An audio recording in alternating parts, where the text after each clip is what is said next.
में उसको बहुत कष्ट भोगना पड़ता है। पर जीवन में यदि भक्ति करोगे, गुरु के सानिध्य में रहोगे, तो जरूर जीवन का कल्याण होगा। कई लोग कहते हैं ना, गुरु के पास जाने से ज्ञान की प्राप्ति होती है। गुरु ज्ञान तो देता है, गुरु के पास जब हम खाली होके जाते हैं ना, तब जाके गुरु ज्ञान देता है। अगर कोई व्यक्ति एक राजा था और एक पंडित का लड़का राजा के महल में रोज जाता था, और राजा उससे एक प्रश्न करता था सभा में कि बेटा बता, सोना कीमती है कि चांदी? वो बच्चा बार बार कहता था, राजन चांदी कीमती है। सब लोग सभा में बैठे हुए हंसते थे, अरे मान मूर्ख है, इसको सोने की कीमत पता नहीं, चांदी को कीमत बता रहा है। राजा रोज चांदी का सिक्का उसे दे दे और हंसे उसके ऊपर।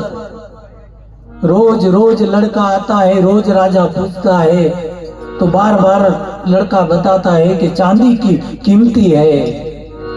ऐसे करते करते 40-50 किलो चांदी का सिक्का इकट्ठा हो गया घर में। पंडित को पता चला, पंडित को लोग कहने लगे, अरे तेरा बेटा to मान मूर्ख है। पंडित को बड़ा दुख हुआ, मेरा बेटा पंडित का बेटा होकर मूर्ख। आज पंडित निराश होकर आया है, बेटे को पूछा कि बेटा लोग क्या बोल रहे हैं, तू पंडित का बेटा होकर भी मान मूर्ख है। राजा बार बार तुझे पूछता है कि सोने की कीमत ज्यादा है कि चांदी की, तो आप चांदी बताते हैं, कीमत तो सोने की ज्यादा है। पंडित बेटे को डांटने लगा। बेटे ने कहा कि पिताजी मैं मूर्ख नहीं हूं, अगर मूर्ख रहता ना तो ये 30-40 किलो चांदी मैं इकट्ठा नहीं कर पाता। ये तो मूर्ख तो राजा है जो मेरी मजाक उड़ाते हैं, हंसते हैं। मुझे भी पता है कि सोने की कीमत है, अगर मैं बोल देता पिताजी वहां पर कि सोने की कीमत ज्यादा है, तो एक भी सोने का सिक्का नहीं मिलता कि चांदी नहीं मिलती। तो कभी कभी मूर्ख बन जाना वो भी फायदादायक होता है। बच्चा मूर्ख नहीं था, फिर भी मूर्ख जैसा बना, तो 30-40 किलो चांदी की कमाई कर लिया। अगर गुरु के पास ज्ञान लेना हो, गुरु के पास से कुछ सीखना हो, तो गुरु को आदेश नहीं करना चाहिए, गुरु को आज्ञा नहीं देना चाहिए। जाकर गुरु के सामने मूर्ख बन जाओ। और गुरु से कोई राग सीखनी हो कि कुछ भजन सीखना हो, तो गुरु के सामने राग आलाप करने लग जाओ, उल्टा गाओ, तो गुरु जी खुद समझ जाएगा कि बेटे को नहीं जम रहा है, तो चलो मैं सिखा दूं इनको। बेटा ये गलत गा रहा है तू, ऐसा नहीं होता है। तब गुरु अपने आप उसे सिखा देता है। कुएं में बाल्टी पानी निकालना हो तो बाल्टी भर के कुएं में डालोगे ना, तो कुएं में का पानी कहेगा, अरे बाल्टी तू तो पहले ही भरस के आई है, मेरे पास क्या लेने आई, जा तू खाली होकर आ, तब मैं पानी दूंगा। तो गुरु के पास सत्संग में जा भी अपन जाए तो पहले खाली हो जाओ, खाली होगे तभी अंदर आएगा, और भर के पहले से ही आके बैठे हो तो फिर कोई अंदर जाने वाला नहीं है। इसलिए खाली होना पड़ेगा। अपने अंदर का अहंकार, जो अभिमान है अपने को, मैं बहुत सुंदर हूँ, मैं बहुत बढ़िया दिखता हूँ, मेरी बहुत पहुंच है, मुझे बहुत लोग जानते हैं, बहुत लोग मानते हैं। पर हाथी के समान जीवन जगना। हाथी चलता है ना, पीछे से लाखों गांव में अगर हाथी आ गया तो हजारों लोग गणेश भगवान आए करके हाथ जोड़ के खड़े हो जाते हैं, और गांव के कुत्ते सब पीछे भौंकते हैं हाथी को। अब वो कुत्ते को अगर कोई पूछा, भैया हाथी ने क्या बिगाड़ा है, हाथी को क्यों भौंकते हो, तो कुत्ता एक ही बात कहेगा, हमें हाथी से कोई तकलीफ नहीं, पर हाथी के आगे हाथ जोड़ के खड़े हैं ना, ये हमको सहन नहीं हो रहे। क्या कहेंगे? ये हाथी के आगे खड़े हैं, ये हमको सहन नहीं हो रहे। पर हाथी अपनी मस्ती में चलता है, चाहे हजारों कुत्ते पीछे भूखे, हाथी अपनी चाल में चलता है, अपनी मंजिल को प्राप्त करता है, उसे कोई फर्क नहीं पड़ता। तो जीवन में आत्मबल होना चाहिए, हर व्यक्ति को अपने आत्मबल से आगे बढ़ना चाहिए। चाहे फिर उसके पीछे फिर लोग जुड़े, कितने जुड़े कितने छूटे कितने बाद में जुड़े, उससे कोई मतलब नहीं, पर आत्मबल होना चाहिए। राम ने युद्ध किया ना, देवताओं के लिए सहायता करने गया, देवता को लगा अरे राम अपने लिए युद्ध करने गया, राम अपनी पत्नी का हरण करा दिया देवताओं की सहायता के लिए। पर देवता इतने स्वार्थी थे ना, राम जमीन से 3 दिन तक युद्ध करता रहा, पर इंद्र ने रथ नहीं भेजा। इंद्र को लगता था कि रथ कब भेजेगा, कोई राम जी किसी को भेजेगा तब हम रथ भेजेंगे, तो रथ के साथ कुछ फोटो बीटू निकालेंगे, फिर लोग सब देखेंगे तो लोगों को लगेगा भाई भगवान राम की सहायता देवताओं ने भी किया था। पर राम जी आत्मबल पे विश्वास करते थे, इंद्र से रथ नहीं मंगाया। पर इंद्र को पता चला कि राम जी 3 दिन हो गए युद्ध कर रहे हैं, रथ नहीं मांगा, रावण के पास रथ है। फिर इंद्र को लगा अगर मैंने रथ नहीं भेजा तो कोई देवता को लोग मानेंगे नहीं, देवता की कोई पूजा नहीं करेंगे, दुनिया में ऐसा बदनामी हो जाएगी। तो इंद्र अपने आप रथ को भेज दिया। पर राम ने क्या किया था, वानर भालू को साथ लिया था युद्ध के लिए, और अगर मनुष्य को ले लेता साथ में तो क्या होता। अगर लाखों करोड़ों भालू वानर सब भगवान के साथ में थे, सर्वशक्तिमान राम था, पर वो जैसे पेड़ पे चढ़ते थे ना वानर, तो पत्ते हिला हिला के राम पे गिराते थे। सर्वशक्तिमान होकर सहन कर रहा था। राम ने उसके उछल कूदने ऊपर ध्यान नहीं दिया, उनके गुण के ऊपर ध्यान दिया कि बेचारे वानर भालू है, ना सोने की चिंता ना खाने की चिंता, पेड़ पौधे पर हरी हरी पत्ती खा लेते हैं, फल खा लेते हैं, सोने की व्यवस्था खुद कर लेते हैं, और मेरी सहायता के लिए आए हैं। राम ने यह देखा, और उस जगह पर करोड़ों भालू करोड़ों वानर के जगह मनुष्य अगर भगवान ले लेता साथ में, तो उसका कितने टेंट लगाना पड़ता, कितना रसोई को बुलाना पड़ता, कितनी तो एम्बुलेंस बुलानी पड़ती, आज वो बीमार पड़ा कल वो बीमार पड़ा, खाने की व्यवस्था करनी पड़ती।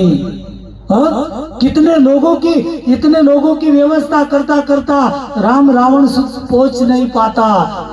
भगवान ने देखा कि वानर भालू अपने आप खा पी लेते हैं और हरी हरी वनस्पति खाते हैं, कभी बीमार भी नहीं पड़ते, और मनुष्य तो ज्यादा स्वाद में मीठा मीठा खा के डायबिटीज की गोली फिर खाओ धड़ाधड़, ज्यादा मीठा खाओ फिर गोली लो।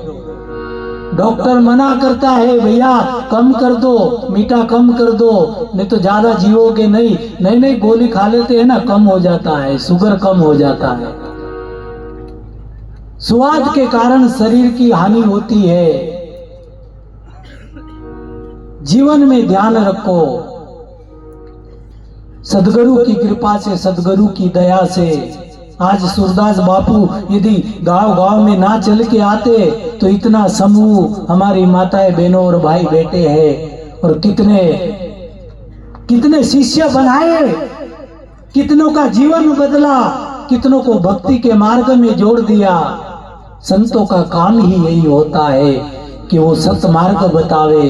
जीवन में जितने भी उनके साथ जुड़े हैं, अगर संत से कहे कि भैया तेरे जो शिष्य बने हैं और सब नरक में जाने वाले हैं, कर्म अच्छे नहीं किए, तो संत भी कहता है कि मेरे शिष्य अगर गलत किए हैं ना और वो नरक भोगेगा तो मैं भी नरक जाने के लिए तैयार हूँ। वो नरक में रहेंगे तब तक मैं भी नरक में रहूंगा, जब तक उनको नरक से बाहर नहीं निकालोगे तब तक मैं उनके साथ रहूंगा। ये गुरु होता है। और गुरु के सानिध्य में रहने के बाद गुरु जो बता दिया, गुरु जो मार्ग आपको समझा दिया, उसके ऊपर चल जाना तो जीवन धन्य हो जाएगा। आज हर एक माँ बाप चाहते हैं कि हमारी संतान अच्छी हो, हमारे बच्चे अच्छे मार्ग पर चले। कितने के माँ बाप ऐसे सपना देखते हैं कि मेरा बेटा होगा, बुढ़ापे का सहारा बनेगा, और वही बेटा जब बचपन में बाप गोदी में खिलाया, माँ छाती से लगाई, माँ ने दूध पिलाया, बड़ा होने पर वही बेटा माँ बाप को ठुकराता है। अगर बच्चा घर में जन्म लेता है ना, तो अड़ोस पड़ोस के लोग आते हैं, अड़ोस पड़ोस के लोग बच्चे को देखते हैं, लोग कहते हैं कि भैया बच्चा तो बढ़िया हुआ, पर भगवान ने थोड़ी सी कसर रख दी, एक आंख थोड़ी बारीक है, कोई कहेगा नाक थोड़ी टेढ़ी है, कान जरा बड़े बड़े है, सब लोग नाम पाड़ेंगे, बच्चा तो अच्छा आया लेकिन ऐसा ऐसा निशान उसमें है। पर माँ, जन्म देने वाली माँ और बाप क्या सोचता है बच्चे के बारे में, माँ क्या सोचती है, उनके लिए उसका बेटा क्या है, चाहे लूला हो, लंगड़ा हो, अंधा हो, कैसा भी बेटा हो, नास्तिक हो, पर माँ बाप कभी उसे छोड़ते नहीं है। बेटे तो माँ बाप को छोड़ देते हैं, पर बेटा कभी छोड़ता नहीं। कई लोग कहते हैं मेरे हिस्से में मेरे माँ बाप आए हैं, मेरे साथ रहते हैं। अरे तेरी क्या औकात, तेरे माँ बाप तेरे साथ रहेंगे, तू माँ बाप के साथ रहता है। माँ बाप को कोई रख नहीं सकता, माँ बाप को साथ कोई रख नहीं सकता, माँ बाप बच्चे को साथ रखता है। और वही बाप मेहनत मजूरी करके जब घर आता है हारा थका, और बच्चा दौड़ते हुए आंगन में बच्चा आ गया और बाप ने उसे गोदी में उठा लिया, पूरे दिन भर की थकान बाप की खत्म हो जाती है। बेटे को खान पे उठाकर बाप सोचता है कि मेरा बेटा मेरा बुढ़ापे का सहारा बनेगा, पर वही बेटा जब बाप बूढ़ा हो जाए तो बूढ़े बाप की बात नहीं मानता। एक बात को 2 बार बोलता है।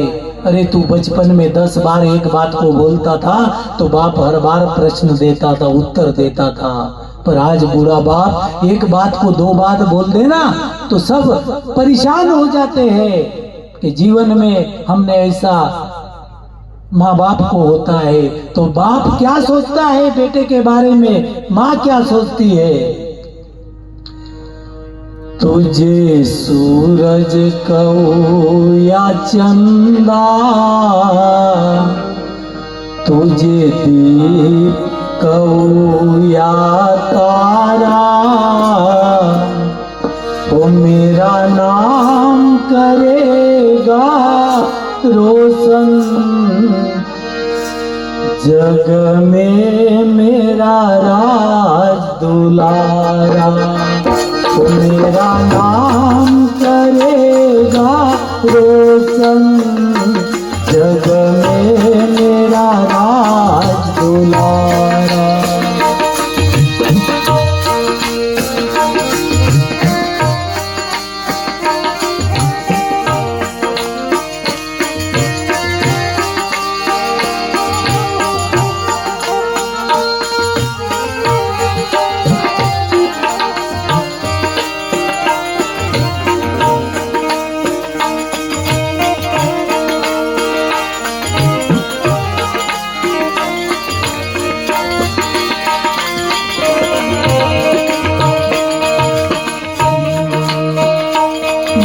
कब से तरस रहा था, मेरे आंगन में कोई खेले, नन्ही सी हंसी के बदले मेरी सारी खुशियाँ ले ले।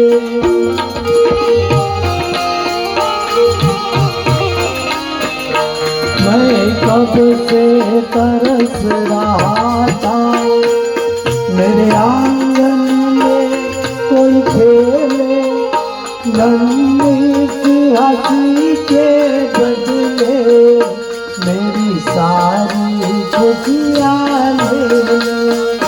तेरे संग संग झूम रहा, तेरे संग संग झूम रहा, बाहों में जग सारा मेरा नाम करेगा रोशन, जग में मेरा राज दुलारा।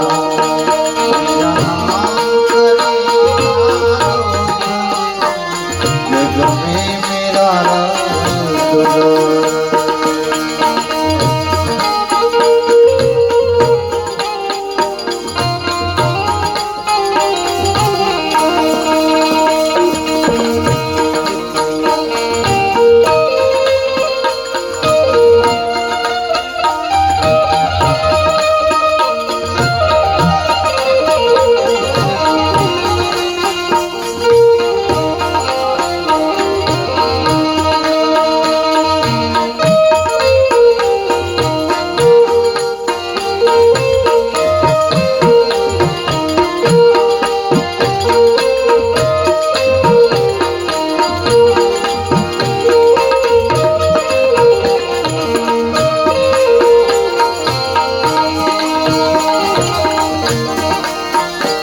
एक बाप कहता है जब छोटा बालक होता है ना, आज उंगली पकड़ के तेरी चलना तुझको सिखलाऊं, कल हाथ पकड़ना मेरा जब मैं बूढ़ा हो जाऊं।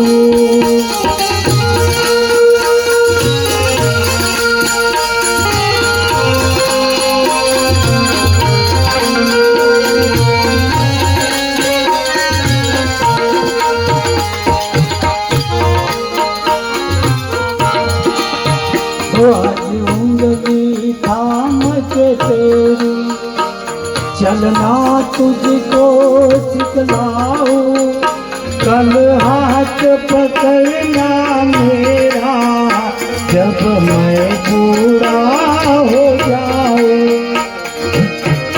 तू मिला मैंने पाया, तू मिला मैंने पाया, जीवन का सुख सारा मेरा नाम करेगा रोशन, जग में मेरा राज दुलारा।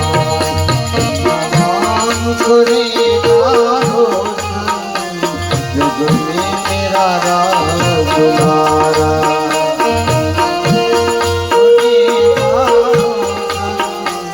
जग में मेरा राज दुलारा।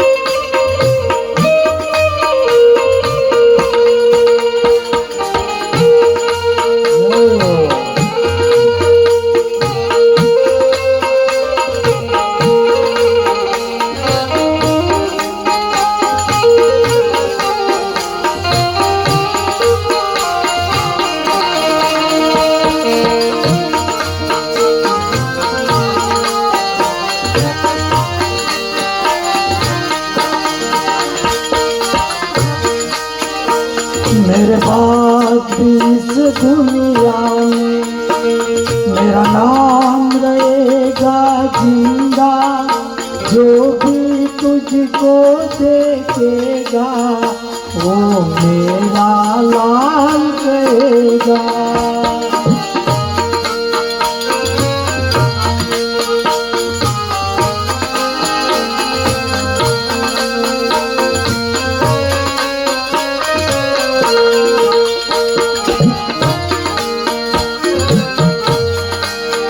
मेरे बाद भी इस दुनिया में मेरा नाम रहेगा जिंदा, जो भी तुझको देखेगा वो मेरा लाल कहेगा।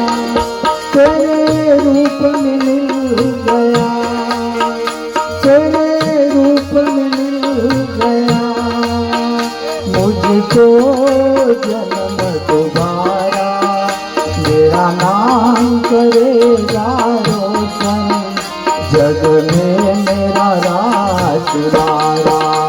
मेरा नाम करेगा रोशन, जग में मेरा राज दुलारा। मेरा नाम करेगा रोशन, जग में मेरा राज दुलारा। मेरा नाम करेगा रोशन, जग में मेरा राज दुलारा। मेरा नाम करेगा रोशन, जग में